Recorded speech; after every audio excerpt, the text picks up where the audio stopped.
The emperor wanted to send an envoy to the northern barbarians to investigate the situation, and everyone knew it was a mission with almost no chance of survival. The second prince of the northern barbarians had just killed his brother and usurped the throne, while the border had already fallen into chaos. Going there at a time like this was no different from walking straight into death. Yet Chen Yuanyuan and Ye Xian both fought to go. The conversation outside the meditation room truly made me anxious, angry, and heartbroken at the same time. Ye Xian stubbornly raised his neck and said that he wanted to go too. That stubborn energy made him look like a child fiercely protecting what belonged to him. But Chen Yuanyuan simply replied in a light tone, "You are not qualified enough," directly choking Ye Xian until he nearly exploded. Ye Xian refused to accept it. "I am the heir of Marquis Chongqing and the commander of the Xianfeng Guards.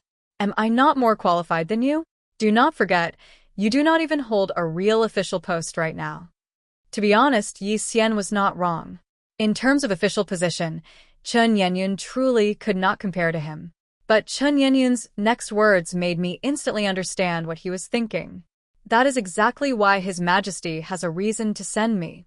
Those with real posts know how dangerous this journey is, so none of them dare to go. And those who dare to go are not capable of completing the task." He understood everything. He knew the emperor had already made up his mind to send him, and that all this so-called discussion was nothing more than a formality. He also knew how dangerous the journey was, but he could not refuse, nor could he escape it. I think there was another sentence hidden in his heart that he never said aloud. "If I do not go, and Ye Xian goes instead, what will happen to Jinzhao?" This man never says his feelings out loud. He hides all of them in his actions. As for Ye Xian, the reason he fought to go to the northern barbarians was simple and direct, because he wanted to go. But if you think about it carefully, why did he want to go? First, he was genuinely worried about Chen Yuanyuan's safety. Although the two of them usually bickered with each other, at the crucial moment, Ye Xian understood better than anyone what Chen Yuanyuan meant to Jinzhao. Second, he was even more afraid that Jinzhao would be heartbroken. This foolish young man loved someone so deeply that he would rather go to his death himself than watch her suffer. But he could not win against Chen Yuanyuan. When Chen Yuanyuan said, "Before His Majesty even came, everything had already been calculated," it was the same as telling Ye Xian not to fight anymore. It was useless. The emperor had already decided. Ye Xian said nothing after that. He only frowned and stared at the door of the meditation room. The person he wanted to protect, the person he wanted to risk his life for, was being protected by another man instead. And he did not even have the proper right to fight for that position.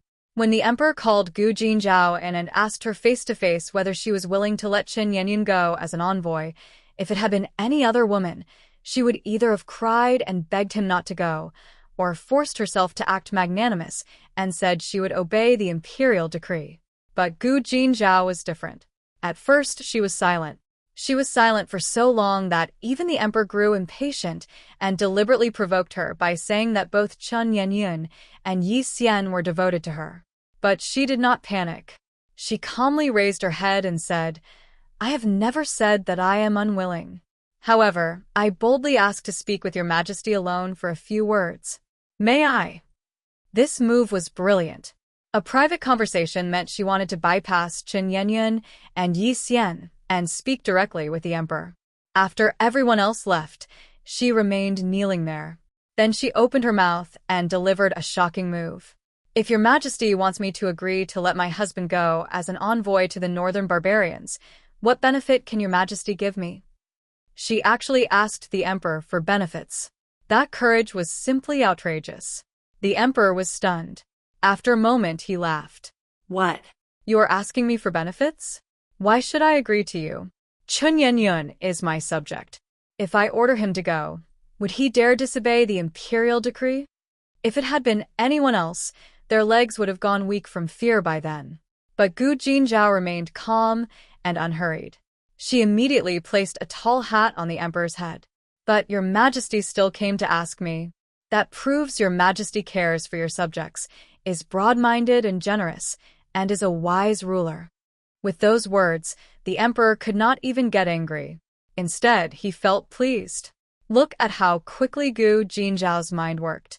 She knew that since the emperor had come to ask her, it meant he cared about Chen Yuanyun's feelings and valued the loyalty of his officials.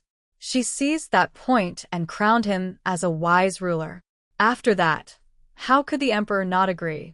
Sure enough, the emperor relented. Enough. Stop kneeling. Stand up and speak. Tell me, what benefit do you want? Later, when Chen Yuanyun repeated Jinzhao's conditions, I was truly stunned. She asked for two things. First, to guarantee that the Gu family would remain safe and unharmed. Second, 300 of the newest matchlock guns. The safety of the Gu family was easy to understand. If something happened to Chen Yuanyun while he was away as envoy, the Gu family, as his in-laws, could easily be implicated. She asked for that guarantee to leave a way out for her family. But those 300 matchlock guns were ruthless. They were the newest model of matchlock guns. The Weapons Bureau only had 500 in total. The Marquis of Jingyuan and the Earl of Wuqing had been desperate to get them, yet had not managed to obtain even one. Jinzhao opened her mouth and asked for 300. Chen Yuanyun said, "Do you know that the Weapons Bureau only has 500 of this newest type of matchlock gun in total? The Marquis of Jingyuan and the Earl of Wuqing have coveted them for so long, yet they still have not obtained a single one." Jinzhao's reply completely convinced me. That is exactly why it would not work if you were the one to ask for them. Only an ignorant woman like me can make such an outrageous demand. When the time comes, you can take all these matchlock guns with you. Do you understand now? She knew that as a subject, Chen Yuanyun could not conveniently make such an excessive request. But she was different. She was only an ignorant woman. Even if she demanded too much, others would only think she was being unreasonable because she loved and worried about her husband. They would not suspect anything deeper. She used her so-called ignorance as cover to win the greatest possible protection for her husband. Later, these matchlock guns played a crucial role in the Battle of Huxiao Gorge, helping the envoy group and the common people resist the northern barbarian army. In other words, Jinzhao's kneeling request did not only save her husband's life. It also saved countless common people. Jinzhao knew she could not stop him, so she did not try. What she wanted to do was give her husband the best equipment and the strongest confidence, so he could return alive. True love is never about tying someone down. It is about making sure that, even in the middle of a storm, the person you love can still walk steadily forward. Chen Yuanyun understood her too. When he returned and told her all of this, his eyes were filled with both heartache and admiration. He knew that this woman had dared to bargain with the emperor for his sake. When I saw this, I only wanted to say one thing: a woman like this deserves to be loved. A good marriage has never been about one person depending on the other. It is about two people becoming each other's armor. Chen Yuanyun was willing to risk his life for Jinzhao, and Jinzhao was willing to act for Chen Yuanyun. Both of them were protecting each other in their own ways. Only when Chen Yuanyun and Ye Xian fought to go to their deaths in a splendid match did I truly understand this episode. Why did Jinzhao dare to make such an outrageous demand? Inside the meditation room, sandalwood incense filled the air. The emperor wore that faint, unreadable smile. In just a few lines of conversation, two men fought to go to their deaths, while one woman knelt and demanded benefits from the emperor. This little fox of an emperor had clearly already decided in his heart to send Chen Yuanyun to his death, yet he still pretended to ask, "Minister Chen, what do you think?" Was that not obviously bullying an honest man? Outside the meditation room, as soon as Chen Yuanyun came out, Ye Xian directly blocked his path. "You cannot go to the border." So direct. So domineering. But Chen Yuanyun refused to accept his concern and simply asked, "Why?" Guess how Ye Xian answered? "Because I want to go too." Listen to that tone. It was a classic case of a hard mouth and a soft heart. He clearly did not want Chen Yuanyun to go to his death, yet he insisted on saying it in such an arrogant way. I imagine Chen Yuanyun almost laughed in his heart at that moment. This man did not even know how to properly express concern. Ye Xian became anxious and brought out his identity to pressure him. "I am the heir of Marquis Chongqing and the commander of the Xianfeng Guards. Am I not more qualified than you?" Do not forget, you do not even hold a real official post right now. The words sounded harsh, but if you think about them carefully, they were full of sharp-tongued tenderness. He was not truly trying to achieve military glory. He did not want Jinzhao to be heartbroken. Ye Xian understood very clearly in his heart. If Chen Xuan died in the northern barbarian lands, how devastated would Jinzhao be? But Chen Xuan blocked his words with a single sentence. That is exactly because I do not hold a real post. His Majesty has a reason to order me to go. Those with real posts know this journey is dangerous, so none of them dare go. And those who dare to go are incapable of completing the task. Those words were too clear. In the end, Ye Xian said nothing. He only frowned and stared at the meditation room door. One man was about to go to his death. The other could not stop him. Both were protecting the same person in their own way. Is this not what real love rivals should be like? They were not scheming against each other. They both wanted to carry the danger in the other's place. When the emperor looked at Chen Xuan understood everything. I understand your Majesty's meaning. 7 words. Clean and decisive. No hesitation, no evasion. He knew the journey was dangerous. He knew he might never return. But he also knew that he had to be the one to go. Others could not complete the task, and the emperor could not trust others. What impressed me most was that he did not directly agree. Instead, he said, May your Majesty allow me to discuss this with my wife? Discuss. A man who was about to face death was not thinking about how to arrange his final affairs. He was thinking that he should first tell his wife. That respect and that attachment were more moving than any vow of eternal love. He could have made the decision himself. After all, the emperor had already spoken. But he did not. He gave Jinzhao the right to know, if not the right to choose. This was not truly a discussion. It was clearly him saying, I am going to take a risk, but I do not want to deceive you. To be honest, many couples nowadays cannot even be bothered to discuss where to eat. Yet Chen Xuan had to ask his wife's opinion before going to his death. Everyone thought Jinzhao would cry, make a scene, or beg the emperor to take back his order. But she did not. At first, she remained silent. The emperor tried to provoke her by saying that both Chen Xuan and Ye Xian were deeply devoted to her. If it had been another woman, she might have exploded on the spot. But Jinzhao simply raised her head and looked at the emperor. Then she said something no one expected. I have never said that I am unwilling. However, I boldly ask to speak with your Majesty alone for a few words. May I? She neither refused nor agreed. Instead, she asked for a private conversation.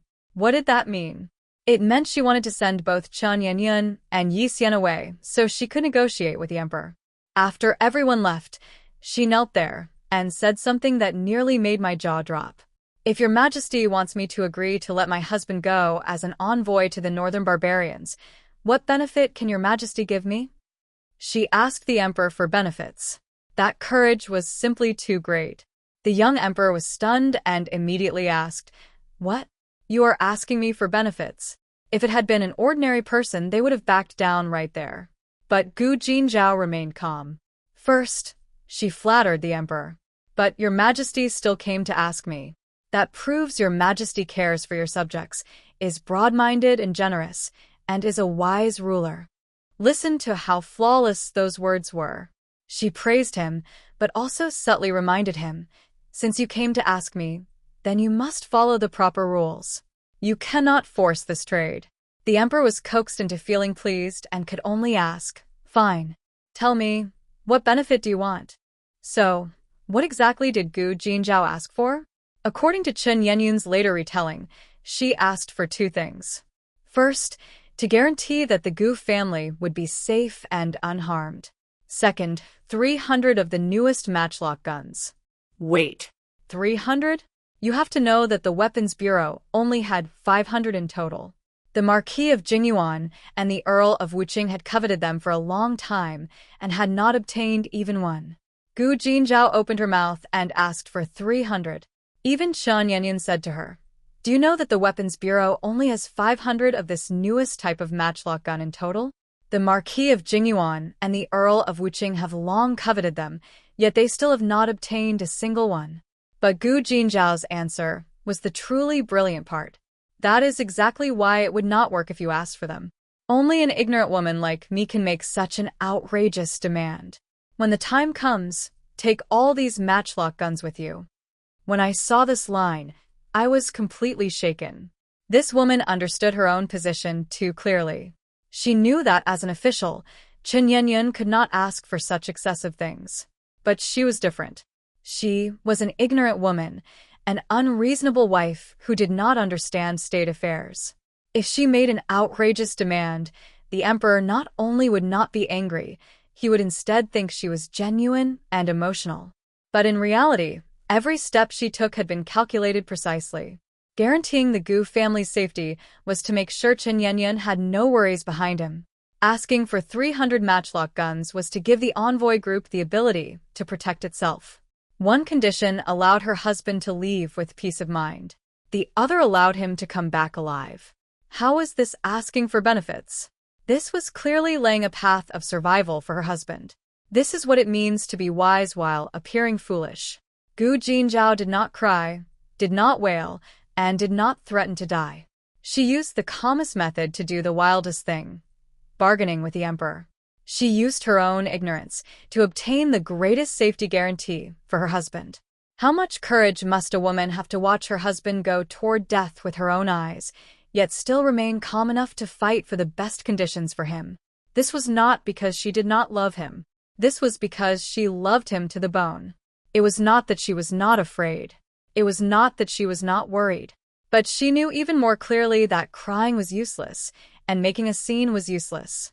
The only useful thing was to do everything she could to win him one more chance of surviving. Later, those 300 matchlock guns played an important role in the Battle of Huxiao Gorge, helping the envoy group and the common people resist the northern barbarian army. Facts proved that Jinzhao's outrageous demand saved countless lives. The deepest love in this world is never clinging and refusing to let go. It is knowing that you are about to face danger, yet still helping you pack your bags. Chen Yuanyuan and Ye Xian were not fighting for fame or merit. They were fighting over who would bear this danger. Jinzhao knelt and asked for benefits, but what she wanted was not selfish gain. What she wanted was for her husband to return safely. This is what an adult view of love should look like. I love you, so I am willing to bear the burden for you.